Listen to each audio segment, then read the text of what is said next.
and final live week together. This doesn't mean that this will be our last hour contributing to the program. We'll talk about that a little bit at the end, but for now, I want to welcome Cindy and Chris, who are going to lead us on another great hour of discussion, I hope and I trust.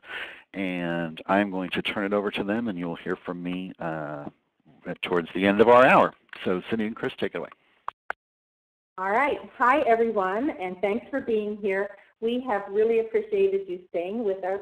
We know that the four of us have learned so much from everything that you have been sharing in the document or in the chat area in between sessions and during the chat area during the session. So thank you for all of your sharing as well. So today we're going to talk about the future of coaching. So we kind of get to look forward a little bit, and we're looking forward to that.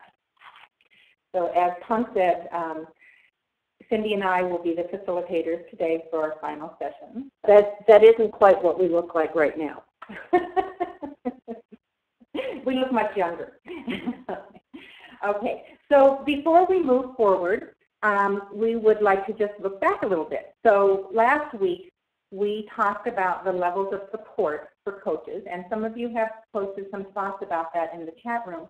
We thought we'd give you one more opportunity to think about what you plan to do now in terms of supporting coaches, in terms of the district level support, peer support, principal support, external support, and then what are your thoughts about what you plan to do in terms of professional learning. So I'll give you a few minutes to go ahead and chat in some of your thoughts there.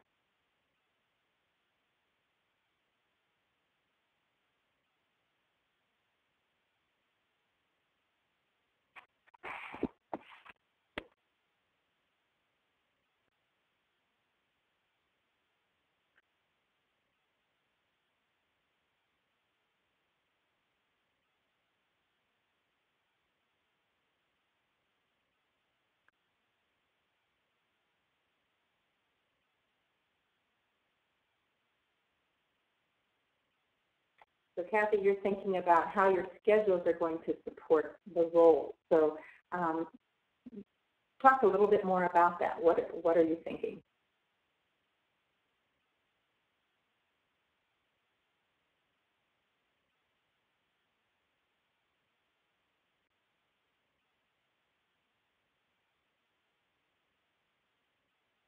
The leader has disconnected. The conference will be terminated in 2 minutes. Tom, did you hear that? Tom?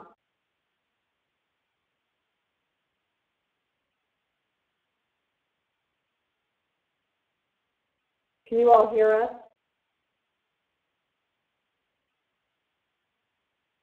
Okay, great. Okay, it just gave us a strange message.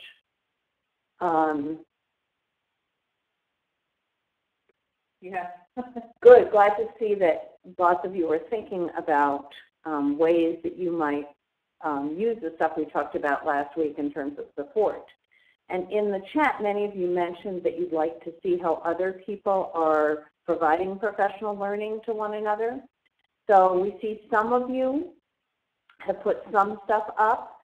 We'd encourage many of the rest of you, if you have a schedule for your professional learning for this last year or for next year, that would be great. And Chris and I will post a couple where we've done some work with coaches in different districts.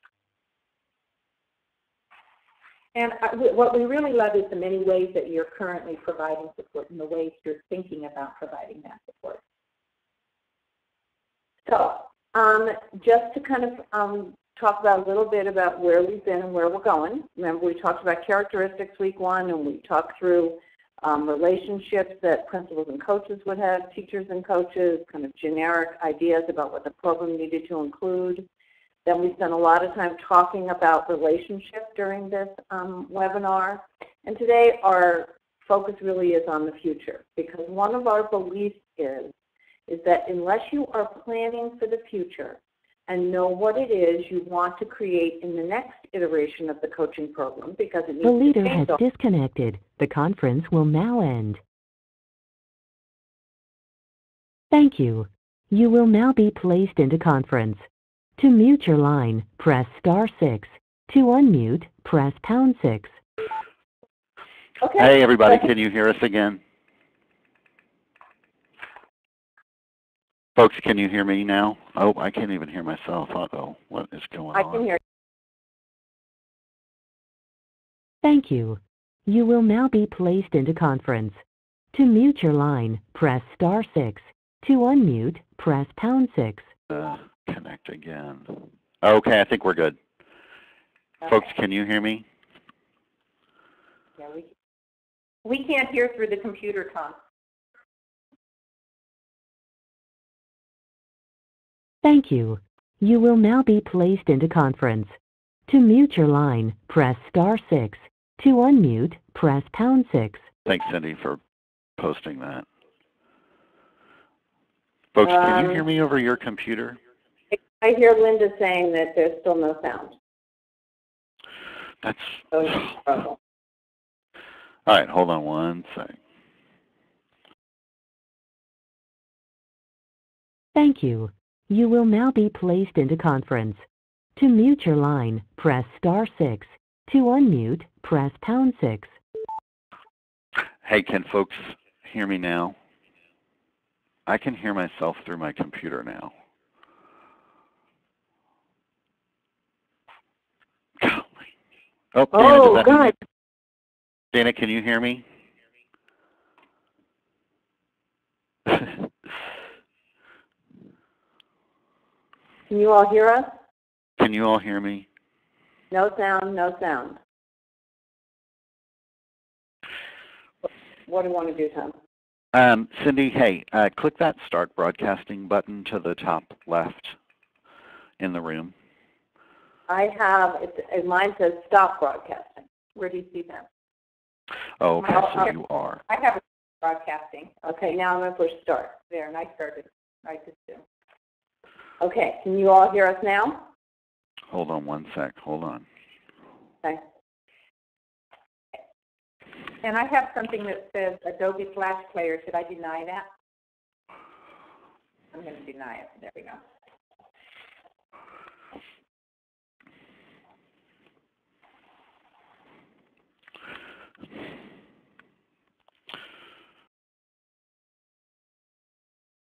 Thank you. You will now be placed into conference. To mute your line, press *6. To unmute, press #6. Hey, folks, can you hear me now? See, I can hear, for some reason, I can hear myself being broadcast through my computer. Can you hear me over your computer now? Hello? Can folks, oh, I bet it just worked. Yay, we're good. All right. Folks, I apologize. I don't know what the heck was going on there. And okay, so I'm going to cross my fingers that this doesn't happen again, and I'm going to mute my phone, and let's continue. I apologize. Okay, can you all hear me? I'm hoping you can. We think it's really, really important, and you're mentioning what we have up here on the slide. If coaching programs don't look at what they need to be the next year, the next year, the next year, what happens is just like in teaching, if you don't look at what you need to do to adjust to the new audience, to adjust to the new conditions, then what happens is that your program doesn't meet the current needs. We've seen some programs actually be discontinued because they haven't morphed, and the leaders of those programs haven't created the future. So we just want you to really think deeply about what your coaching program needs to be in the future and to constantly be thinking about that. Because if you're not, what will happen is that your program will become outdated. So we just want you to think about that. So we're going to talk a little bit more about trends now that we see coming up that you need to consider. So we feel like education is kind of spinning out of control right now. Our heads are spinning with all the... Welcome, everybody. This is our fifth and final Welcome everybody. This is our 5th and final live week together. This doesn't mean that this will be our last hour contributing to the program. We'll talk about that a little bit at the end, but for now I want to welcome Cindy and Chris, who are going to lead us on another great hour of discussion, I hope and I trust. And I'm going to turn it over to them, and you'll hear from me towards the end of our hour. So Cindy and Chris, take it away. All right. Hi, everyone, and thanks for being here. We have really appreciated you staying with us. We know that the 4 of us have learned so much from everything that you have been sharing in the document or in the chat area in between sessions and during the chat area during the session. So thank you for all of your sharing as well. So today we're going to talk about the future of coaching. So we kind of get to look forward a little bit, and we're looking forward to that. So as Tom said, Cindy and I will be the facilitators today for our final session. That isn't quite what we look like right now. We look much younger. Okay, so before we move forward, we would like to just look back a little bit. So last week, we talked about the levels of support for coaches, and some of you have posted some thoughts about that in the chat room. We thought we'd give you one more opportunity to think about what you plan to do now in terms of supporting coaches, in terms of the district level support, peer support, principal support, external support, and then what are your thoughts about what you plan to do in terms of professional learning. So I'll give you a few minutes to go ahead and chat in some of your thoughts there.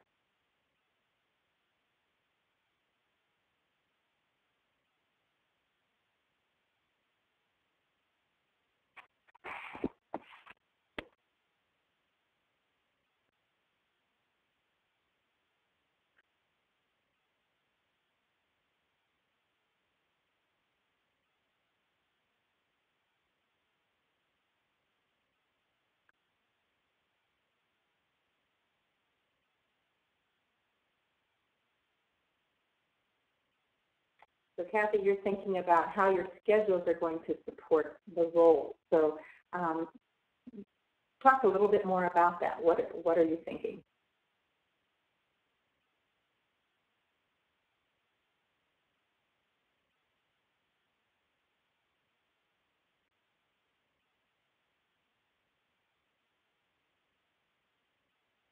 The leader has disconnected.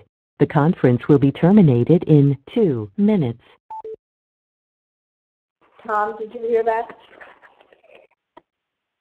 Tom?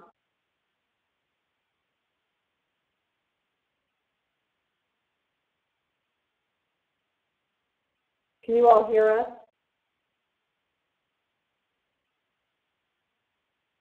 Okay, Great.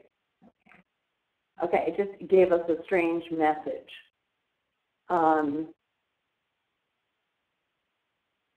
Yeah. Good, glad to see that lots of you are thinking about ways that you might use the stuff we talked about last week in terms of support. And in the chat, many of you mentioned that you'd like to see how other people are providing professional learning to one another. So we see some of you have put some stuff up. We'd encourage many of the rest of you, if you have a schedule for your professional learning for this last year or for next year, that would be great. And Chris and I will post a couple where we've done some work with coaches in different districts. And what we really love is the many ways that you're currently providing support and the ways you're thinking about providing that support. So just to kind of talk about a little bit about where we've been and where we're going. Remember, we talked about characteristics week 1, and we talked through relationships that principals and coaches would have, teachers and coaches, kind of generic ideas about what the program needed to include. Then we spent a lot of time talking about relationships during this webinar. And today our focus really is on the future, because one of our beliefs is that unless you are planning for the future and know what it is you want to create in the next iteration of the coaching program, because it needs The leader to has change. disconnected. The conference will now end. Thank you. You will now be placed into conference. To mute your line, press *6. To unmute, press #6. Okay. Hey, everybody, can you hear us again? Folks, can you hear me now? Oh, I can't even hear myself. Uh-oh, what is going on? I can hear you. Thank you. You will now be placed into conference. To mute your line, press *6. To unmute, press #6. Connect again. Okay, I think we're good. Okay. Folks, can you hear me? Yeah, we can't hear through the computer, Tom. Thank you. You will now be placed into conference. To mute your line, press *6. To unmute, press #6. Thanks, Cindy, for posting that. Folks, can you hear me over your computer? I hear Linda saying that there's still no sound. That's... So it's a struggle. All right, hold on one sec. Thank you. You will now be placed into conference. To mute your line, press *6. To unmute, press #6. Hey, can folks hear me now? I can hear myself through my computer now. Golly. Oh, Dana, God. Dana, can you hear me? Can you all hear us? Can you all hear me? No sound, no sound. What do you want to do, Tom? Cindy, hey, click that Start Broadcasting button to the top left in the room. I have, mine says Stop Broadcasting. Where do you see that? Oh, okay, so you are. I have a broadcasting. Okay, now I'm going to push Start. There, and I started. I just do. Okay, can you all hear us now? Hold on one sec. Hold on. Okay. And I have something that says Adobe Flash Player. Should I deny that? I'm going to deny it. There we go.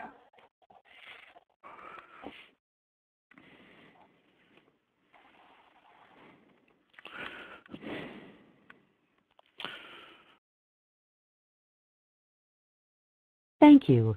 You will now be placed into conference. To mute your line, press *6. To unmute, press #6.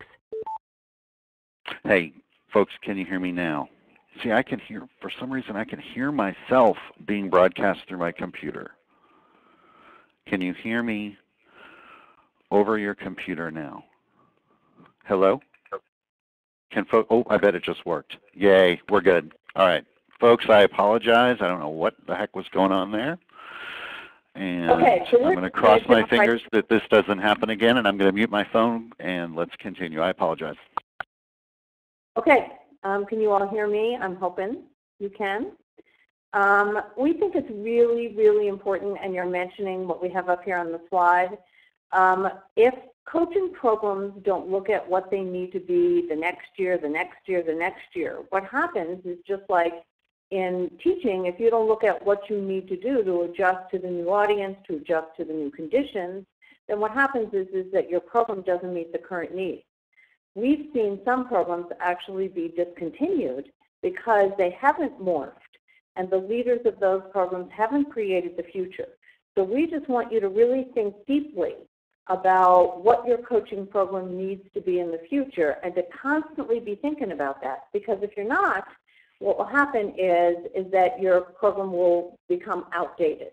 So we just want you to think about that. So we're going to talk a little bit more about trends now that we see coming up that you need to consider. So we feel like education is kind of spinning out of control right now. Our heads are spinning with all the changes that we are being asked to implement yesterday.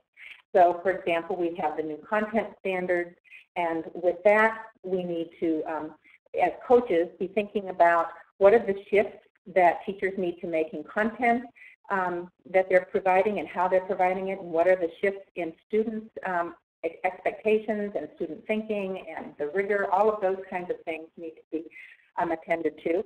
And then there's another example, and that would be the educator evaluation systems that are in many states. And so as a coach, you need to think about how you're going to take the role to help in areas that have been identified as areas of need for teacher growth. And so how do you support the teachers in filling in those gap areas and continuing to improve in terms of the level of instruction that they're providing. And then new assessments are also coming down the pike. So a lot of those assessments are going to be online. And so we have a new set of skills that students are going to be needing to learn.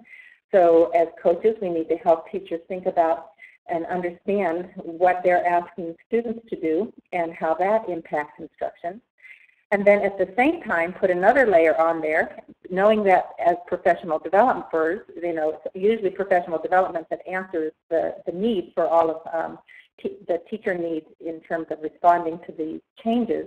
And then we have these massive changes in professional development as well. So we have the new professional learning standards. We have the new research about what constitutes effective professional learning. So we're in a time of rapid change. So what other trends would you add to what we've just mentioned here? So take a few minutes. What are some things that in your specific areas you're faced with?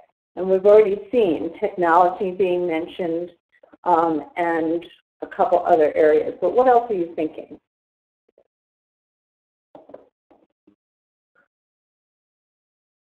Yep. PLCs and RTI are probably, again, reiterated for us about the importance of it.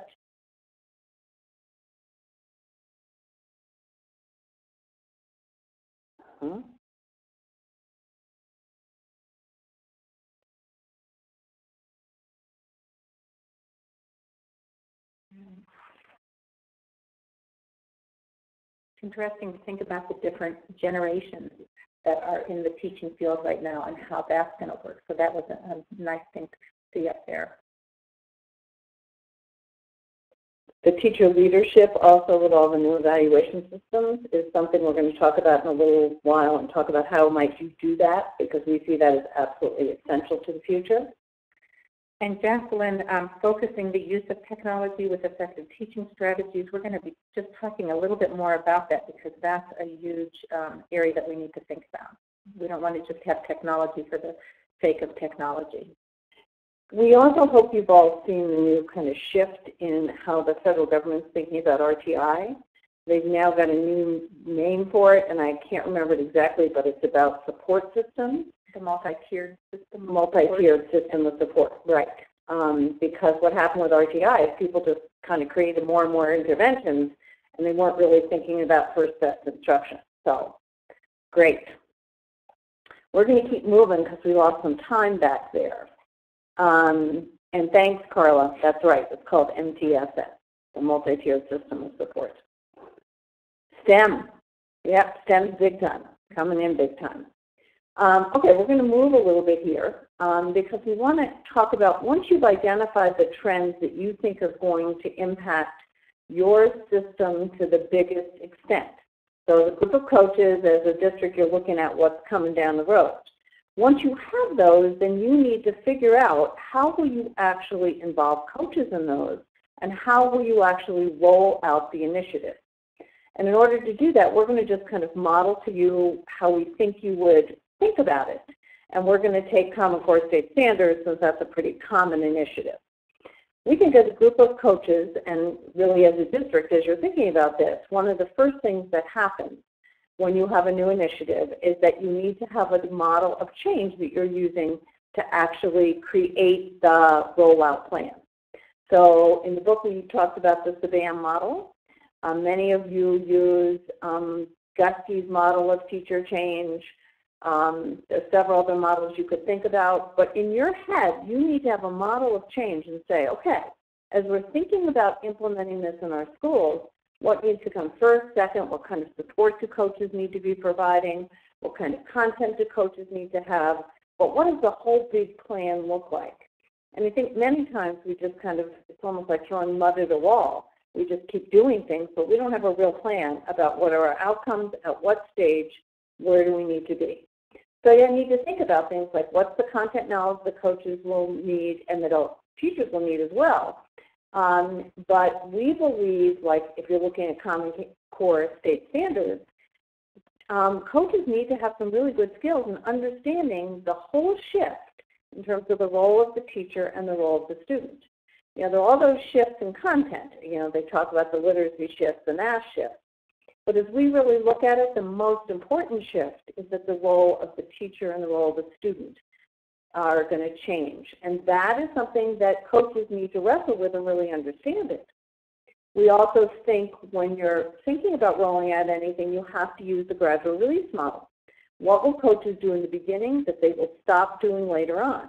So if it's a new strategy, they may model for a couple months, but then they're going to co-teach, and then they're going to move out to the watching and giving feedback. They're not going to keep modeling. We found early on in one of our initiatives that teachers just kept saying, coaches, will you keep modeling? Well, we have kind of a rule about that. You don't model more than 3 times before you actually co-teach and actually start putting more of the responsibility on the actual teacher to do it. Then we also believe there need to be exemplars. And somebody in the district needs to create those of what it actually looks like if you're doing this initiative.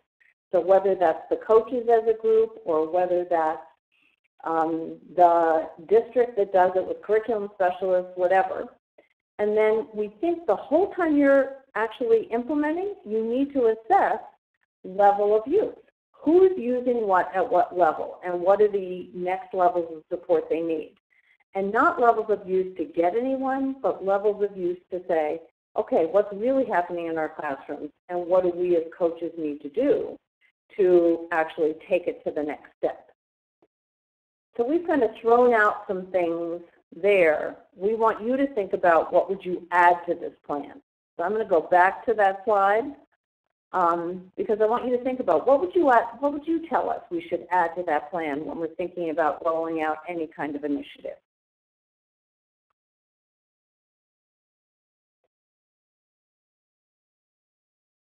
And I see Robert added some teachers. The learning space is real important. I would agree.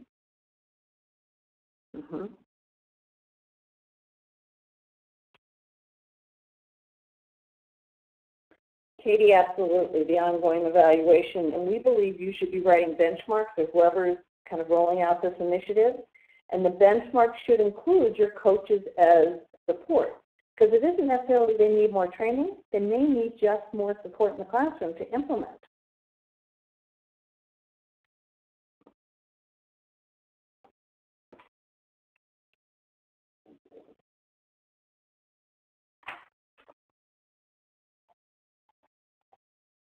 Carla, we agree, all stakeholders do need to be part of the plan, but so often we don't even see a plan. We just think people think that all you do is train them and then it's good, you're done.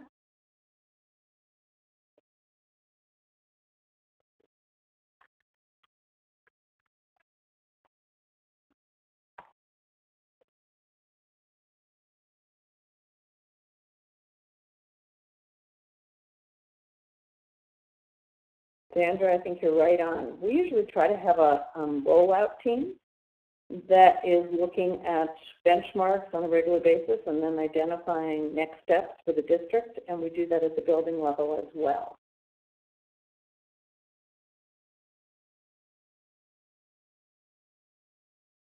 Okay, and Robert, I think documenting and celebrating the work that coaches are doing is really important as well.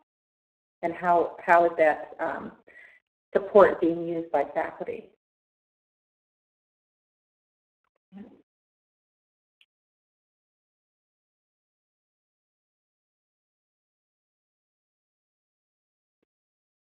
Let me just quickly address Carla's, and then we're going to keep moving here.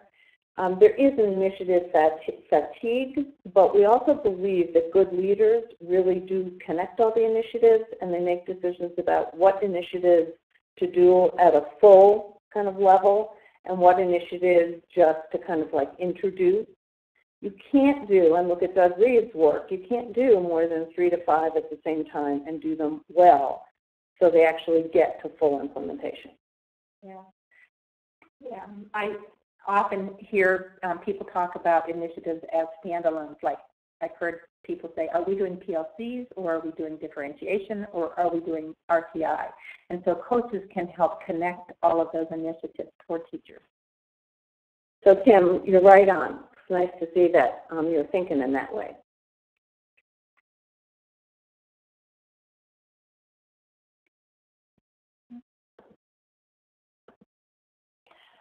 All right, so as the need for professional learning increases and our budgets continue to shrink, schools are turning more often to technology as a resource for providing widespread support. And so often, as we just mentioned at the beginning of this session, sometimes that technology is just put in there, but there isn't any front loading. So if we want our technology to really be effective, we've got to think about the culture that we're creating. So do we have we created a culture where people are open and receptive to the technology that is being introduced? Are they willing to be vulnerable, to take risks, to open themselves up to different types of learning, the social communities? We're going to talk about some different kinds of technologies where they might have their practice examined by a coach who is remotely interacting with them. And then pedagogy, they've got to understand how to use the technology and how to use it effectively. And then we've got to think about assessing the use of technology, and are we getting the results that we want from the particular technology that we're using? Is it the right technology for our purpose? So we're going to offer a few kinds of technology that we see being used quite a bit. The first is the bug in the ear, or the bud in the ear, depending on who is talking about it. But this is technology that has really been around for about 35 years. There's research behind it, but it's only recently been used more widespread. And in this type of technology, the person being coached has a Bluetooth device in their ear, and the coach can be in the same room at the back of the room giving just real-time coaching in the teacher's ear, or the coach can be at a remote site, Skyping or using a platform similar to the one we're using today, giving feedback. And I just want to share an example of how I have seen this used recently. There was a group of speech-language pathologists who work with parents of deaf children.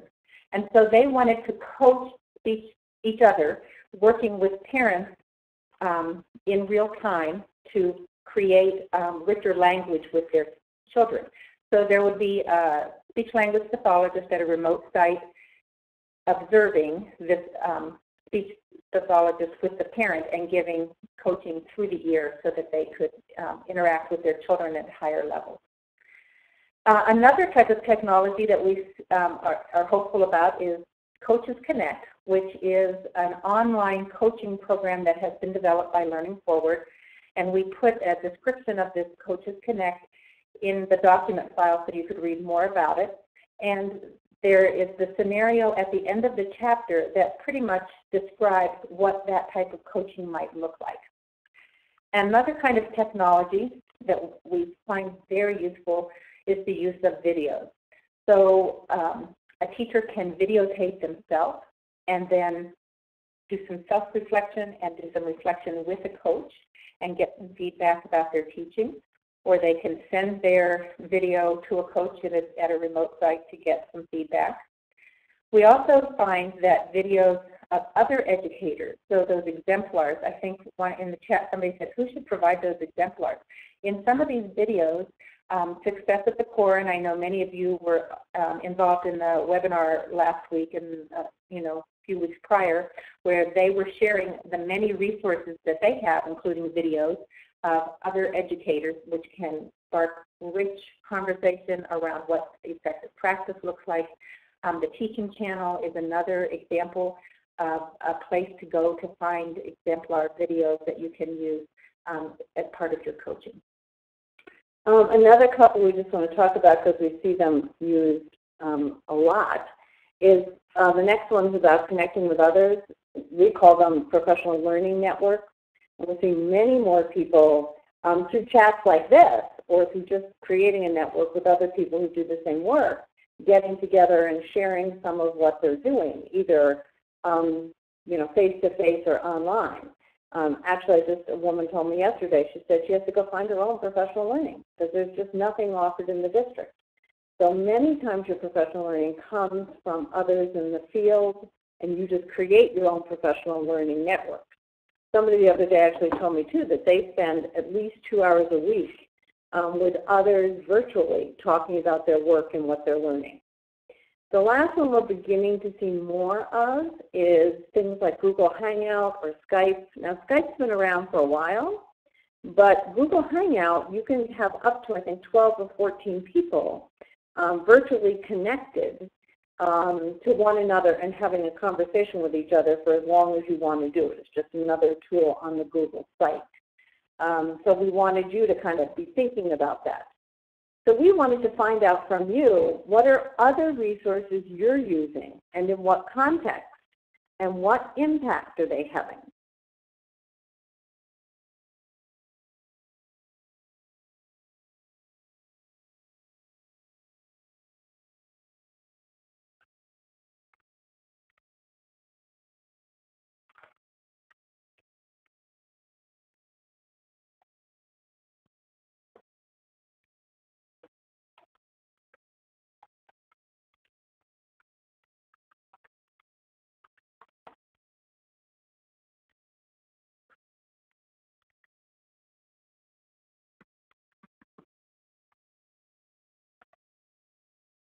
I would agree, Edmodo. If you haven't used it, it's really fun. It's a little disconcerting as the presenter because people are talking to you virtually as you're also with them face-to-face.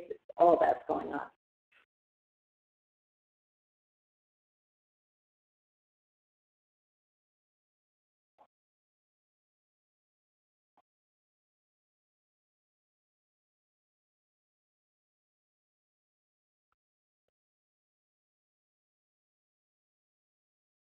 I think Liz is absolutely connected there. People are using Twitter during professional learning opportunities and talking to other people in the group as well as people outside the group. Interesting, Carla, that they're blocking Dropbox. I haven't heard that from anyone. No.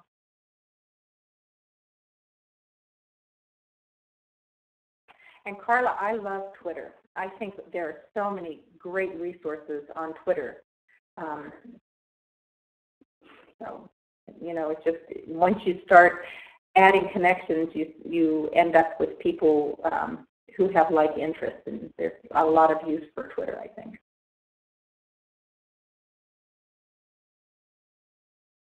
Great, Sandra. Interesting. I think a challenge for us as coaches and professional learning providers is getting people off their phones and interacting, with somebody right next to you rather than doing it all through social media. So I think it's that balance piece that's tough. Yeah. And live polling and poll everyone. Yes, you can use that with your cell phone right in the middle of a training. So thanks, Tom, for that one. Yeah, okay, so we're going to go ahead and move on to the next slide.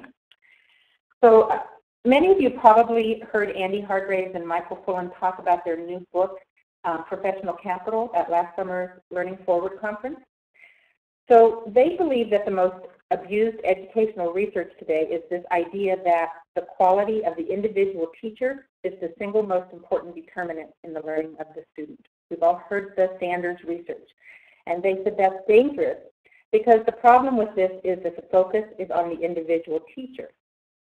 And Hargraves and Fullen say that we need to focus on transforming the entire system by making sure that 100% of our teachers are continuously improving their practice.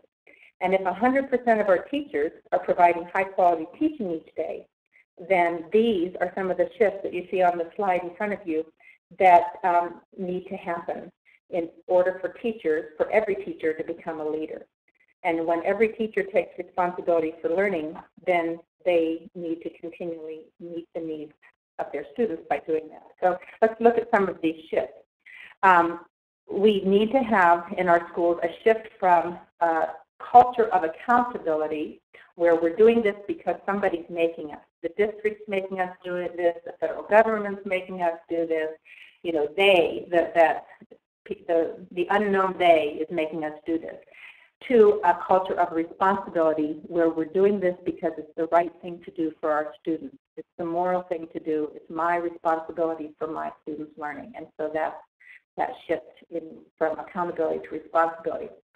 We also need to shift from just giving information and just using the teacher's guide, just using the materials without questioning, to problem solving.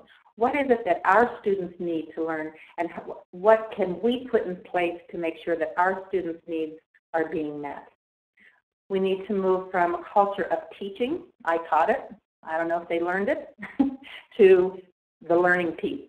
So how do we ensure that learning is taking place? How are we using formative and summative assessments to guide our instruction and our decisions about instruction? We need to also shift from a culture of isolation, one teacher, one classroom, my students, to a collaborative practice mindset, where these are all of our students, and it's all of our responsibility to make sure that all of our students are learning. And we are learning together, we're observing each other, we're giving each other feedback, we're learning from each other. And finally, we need to shift from a culture of blame. It's where we say it's the parents, we say it's those communities, we say it's those kids or last year's teachers, to a culture of asking questions. I wonder why we're getting the results we're getting.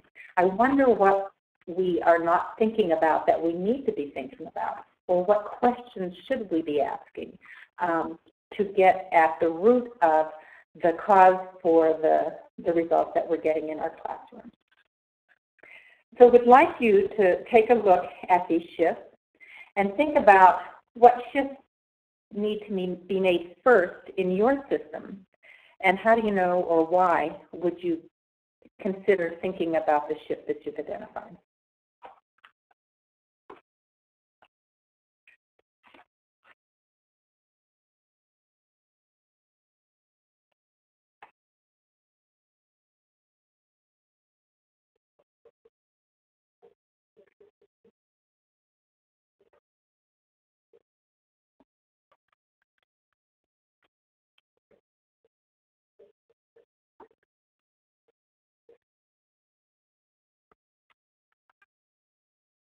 Yes, the shift, Robert, the shift to teachers as learners is huge.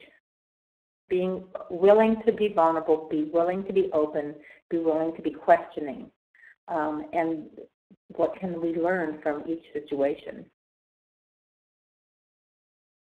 So when you're in the role of learning facilitator and you're working with a group of teachers, that shift to problem solving is absolutely essential. Instead of just giving information, it's how do you help the teachers actually integrate and use the information.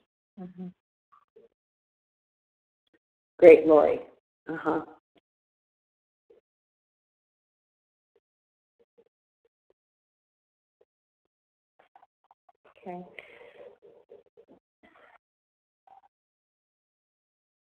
Like that idea of purpose. Mm-hmm. I love it. We're giving every teacher a button that says, I am a learner, kind of highlighting that. And Dora, as you talk about that, I actually heard a group of teachers talking about that the other day. And that the more they trade kids and they have interaction with all the kids at a grade level or in a department area, the more they believe it's our kids versus my kids.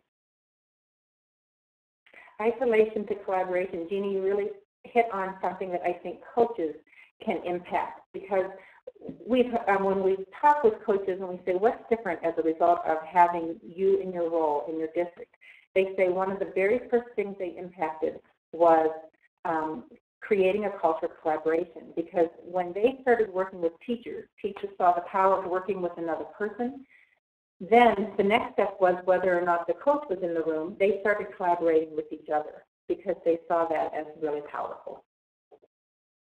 We're going to keep moving. We hate to keep doing that to you, but we lost a little time at the beginning. So one of the things we think is really part of the future and what you need to be thinking about in coaching is how will you build teacher leaders? Currently in many districts, the coach is taking most of the leadership role, learning facilitator, data coach, those types of things. Part of what we see as the best coaches are those who build others to be leaders with them or who take over some of their leadership roles. So in the new evaluation systems, most of the time there's something in there about teacher leadership. And we find many districts are actually creating whole cadres of teacher leaders, and they are partners with coaches at the building level. We did post the new teacher leader standards. They're about a year old in the library, and you may want to look at them because that's what we've been using to guide our work. We're getting asked by many districts to help them build a cadre of teacher leaders, either at the district level or at the building level. I'd say Denver Public Schools has one of the best models. They train them or they get them together at the district level, but they actually serve the individual building. And every building has 5 teacher leaders. Okay, and so we believe there are 3 points at which we can increase teacher effectiveness as coaches. We can work with the individual teacher, we can work with teams of teachers, or we can also impact at the organizational, at the whole school level. So we're going to talk about each one of these leverage points a little bit more in depth. So one of the things we see as part of your future, again, because remember we're talking about the future, and this is related to that continuum, this is Cindy, that I put up in the library, moving from relationship-based coaching to student-centered coaching. And many large districts that we work with, especially those who have had coaching programs for probably 3 or more years, are really moving people to the student-centered coaching piece, where they're actually, most of their coaching is done around the student work. So instead of just going and observing in the classroom and looking for the absence or presence of teacher behaviors, it is about what actually happened for students. So it's either bringing student work to the table, it's actually looking at their work and then coaching from the results you get. And we seem to have less pushback there because it's from where your students are. It's not about you and absence and presence. It's about what actually happened for students in your classroom. So we see that shift as being really important, and you as coaches need to be moving people to be coaching around the student work rather than the absence or presence of a teacher behavior or making decisions solely based on my relationship with you and making sure that stays good but not being willing to push any deeper conversations. The next kind of area we see as another leverage point is how do you spend your time working with teams? One of the other things we're seeing is that with the new Common Core, there's going to be a lot more interdisciplinary work that needs to be done. If you look at the assessments, most of them are around interdisciplinary things and big projects that look at that, and you're going to have to get better at that. So one of the things we see as part of your future is how do you work with teams of teachers, and how do you work with teams of teachers across content areas at the secondary level? And at the elementary level, how do you do that real integration we've been talking about? And we think that takes more than one teacher to do that. We also have a little bit of a fear here. We think that some of the the new evaluation systems, because they're so targeted at the individual and they're identifying areas where you need to do some work, that it could pull people apart and actually push them more into individual professional learning rather than working with a team or a group and learning more about something. So we really see those as dilemmas you're going to have to address as coaches, and we believe that you have a lot of leverage when you work with a team of teachers rather than just individuals. So coaches will support the system at the system level or the organizational level by supporting a community of learners where everyone in the system has a shared vision, everyone engages in collaborative practices, and everyone shares a sense of responsibility for all the students in the system. And if we don't have that full shared vision where everyone is on board, then we end up with what we call pockets of excellence. So team-based collaborative practices, such as the examples on your slide, make it possible for systems to identify gaps and identify those gap areas more easily so that they can become more systemic, the practices that are more effective. When coaches provide support for teachers to engage in team learning, then teachers have opportunities to identify and define elements of quality instruction, and they can also better develop their expertise in teaching.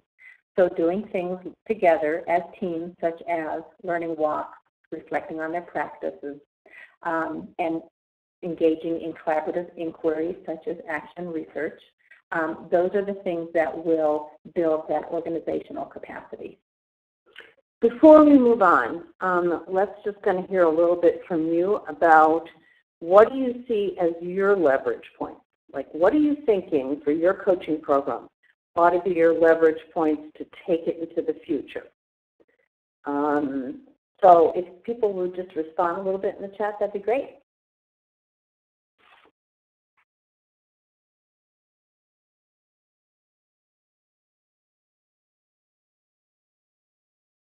I think, Carla, you're right on, along with Toila, about the role of the principal. And one of the things you need to be thinking about as when you're looking at your coaching program is how do you bring principals into the conversation? We do a lot of like lunches with principals because we know it's really hard for them to get out. But if you feed them, they'll usually come. And so coaches and principals work together. We believe it should happen about once a month. But at least if it's once a semester or a trimester, then at least you have some of that joint thinking, that co-creation piece.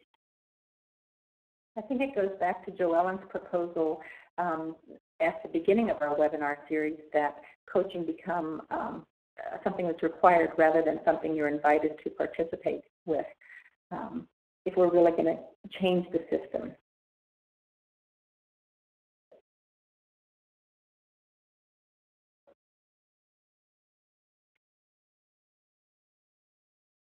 Absolutely right, Robert. Most districts we work with, there's time built into the coaching training or the coaching professional learning, where at every time they meet and come together, they have to share some practice they're using in the impact or solve problems together, but there's some collaborative problem-solving, sharing, thinking together at every session rather than somebody just coming in and dumping more information.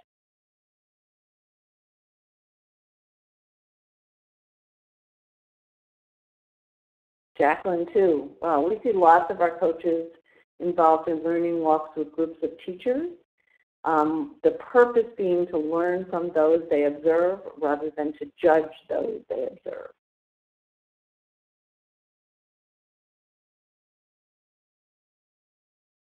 Interesting question, Carl. How do you make that most meaningful so it does not become a report out?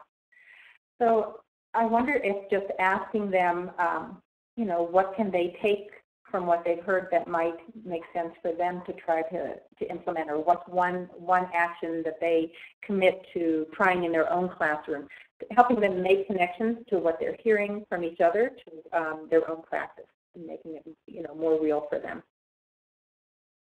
I think one of the things that we have learned here about the learning walk piece is you've got to be very clear on the purpose for your learning walk.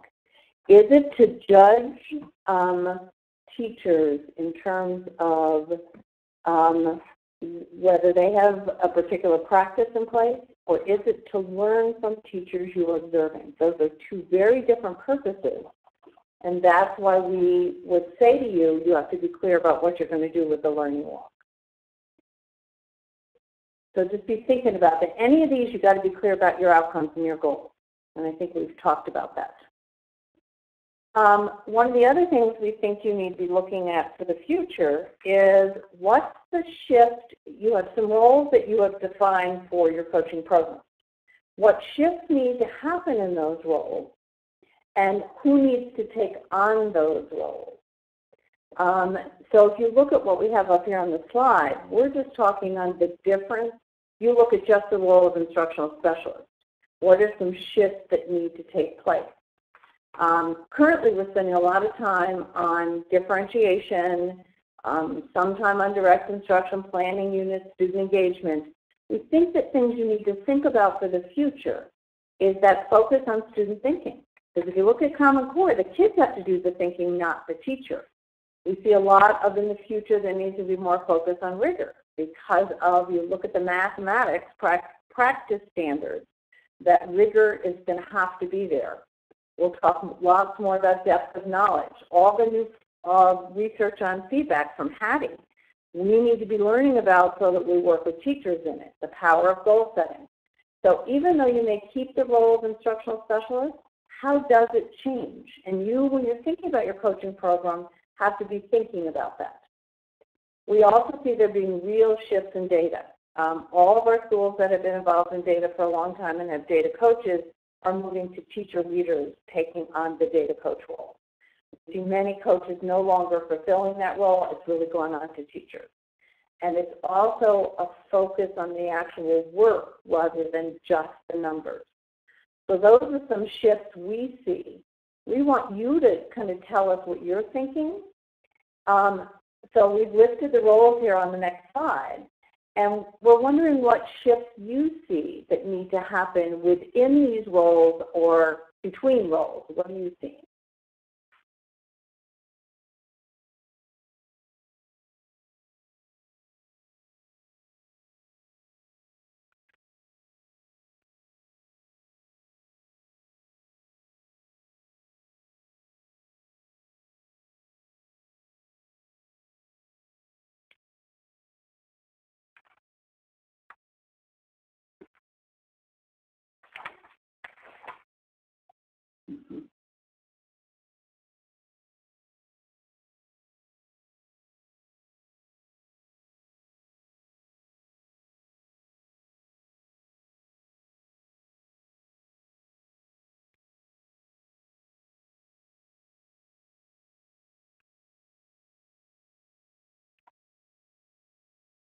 I think that you're all typing right now is why we don't see much in the chat box. Is that it? I think you're absolutely right, Robert. We can't do all the roles. We would tell you we think you can take on 2 to 3. So I think you're exactly right with that number. Somebody though asked me the other day, do you think our coaches need to be catalysts for change? I would say it's a continuing role. What changes you're pushing for and how you do that changes. But I think that role stays there for a long period of time. I think you're absolutely right, Jacqueline.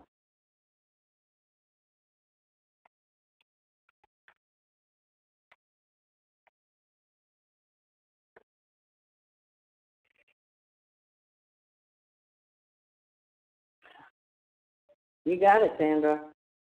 It's building that shared vision. And, you know, I think we have an opportunity of a lifetime right now with Common Core and teacher evaluation, both those new systems coming in. It's going to get us to focus on student outcomes and really ensuring that the kids are doing the thinking and not the adults.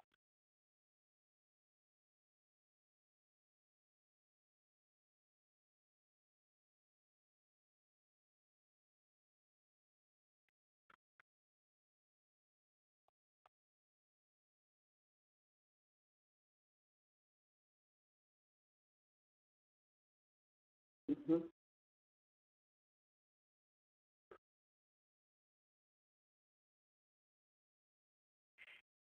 Yes, Lori, we did say that. Systems don't change until the people in the systems change.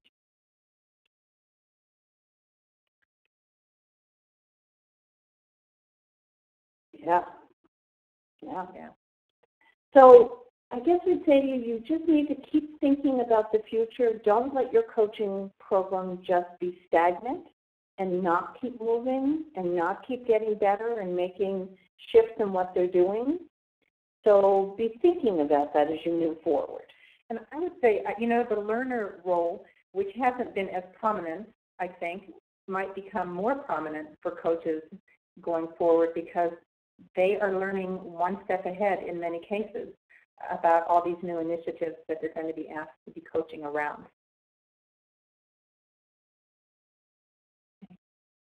All right, so as we finish up this program, our 5 weeks has come to an end. What has been the most powerful or the most important learning for you that you're leaving with? We want you to just think about that. You know, how is your practice going to change